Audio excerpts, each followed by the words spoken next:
Hi guys, welcome to my channel once again. Today I will read a little of the book The Power of Now. You are not your mind. The greatest obstacle to enlightenment. Why is that? A beggar had been sitting by the side of a road for over 30 years. One day a stranger walked by. "Express some change," mumbled the beggar, mechanically holding out his old baseball cap. "I have nothing to give you," said the stranger. Then he asked, "What's that you are sitting on?" "Nothing," replies the beggar. "Just an old box.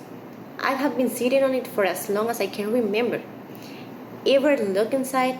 asked the stranger. "No," said the beggar. "What's the point?" "There's nothing in there." "Have a look inside," insists the stranger.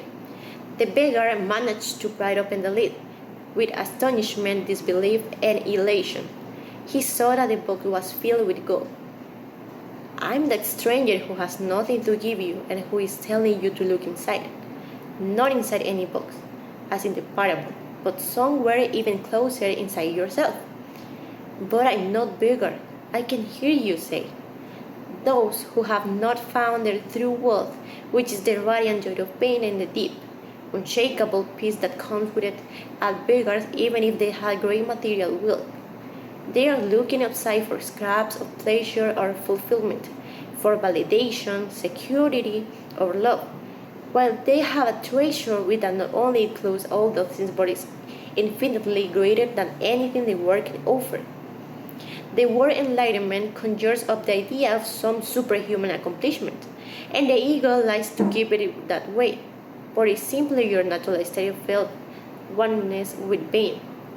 It is a state of connectedness with something immeasurable and indestructible, something that almost paradoxically is essential you and yet is much greater than you.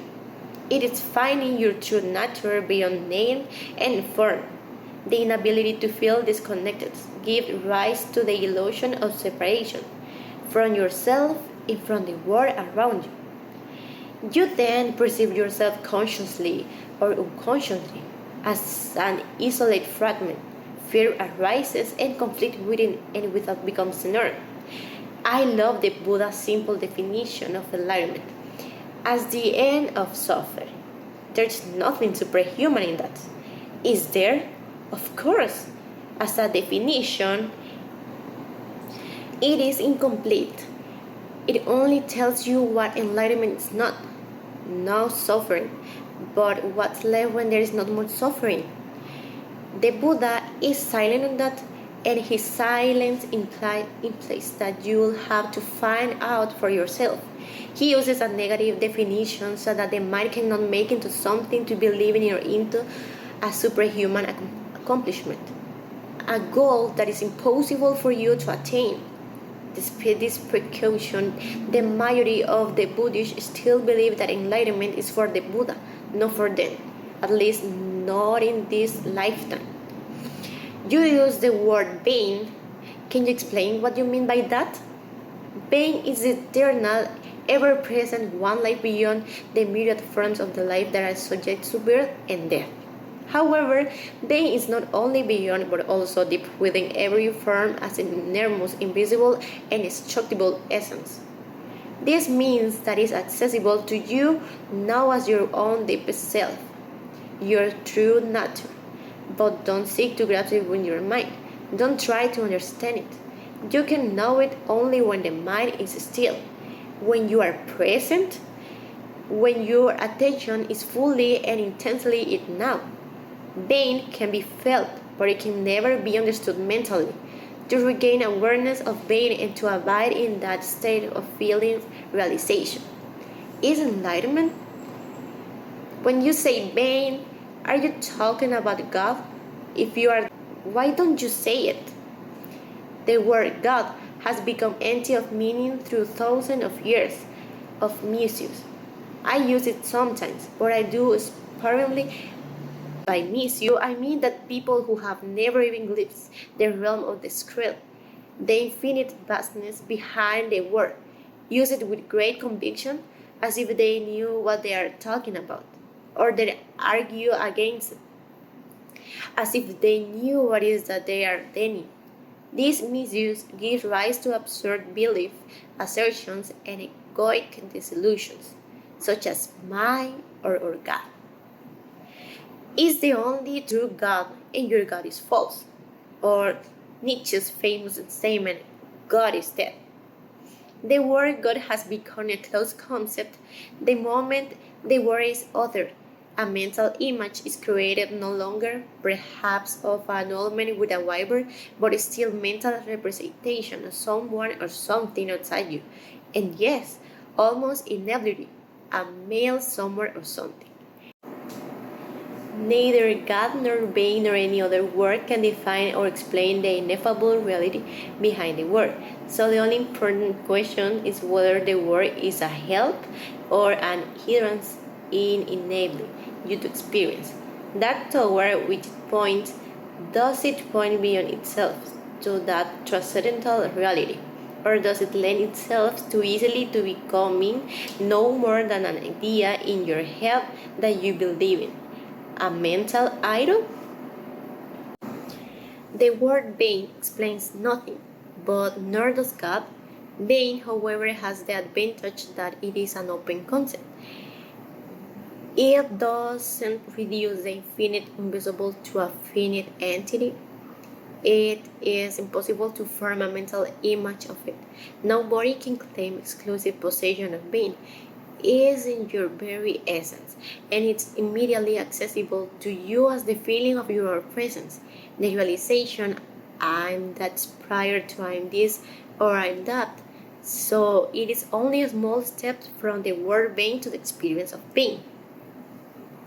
What is the greatest obstacle to experiencing this reality? Identification with your mind, which causes thought to become compulsive. Not to be able to stop thinking is a dreadful affliction, but we don't realize this because almost everybody is suffering from it, so it is considered normal. This incessant mental noise prevents you from finding that realm of inner stillness that is inseparable from being. It also creates a false man-made self that casts a shadow of fear and suffering. We will look at all that in more detail later. The philosopher Descartes believed that he had found the most fundamental truth when he made his famous statement, I think, therefore I am. He had, in fact, given expression to the most basic error, to equate thinking with being and identity with thinking. The compulsive thinker, which means almost everyone, lives in a state of apparent separateness, in an insanely complex world of continuous problems and conflict. A world that reflects the ever increased fragmentation of the mind. Enlightenment is a state of wholeness, of being at one, and therefore at peace, at one with life in its manifest aspect, the world as well as with your deepest self and life or manifest at one with the being. Enlightenment is not only the end of suffering and of continuous conflict with within and without, but also the end of the dreadful enslavement to incessant thinking. What are incredible liberation this is! Identification with your mind creates an opaque screen of concepts, labels, images, words, judgments, and definitions that block all true relationships. It comes between you and yourself, between you and your fellow man and woman, between you and nature, between you and God. It is this screen of thought that creates the illusion of separateness, the illusion that there is you and totally separate other.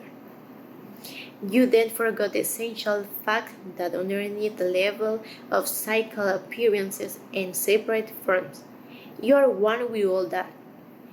By forget, I mean that you can no longer feel this oneness, a self-evident reality. You may believe it to be true, but you no longer know it to be true. A belief may be comforting only through your own experience, however, does it become liberating?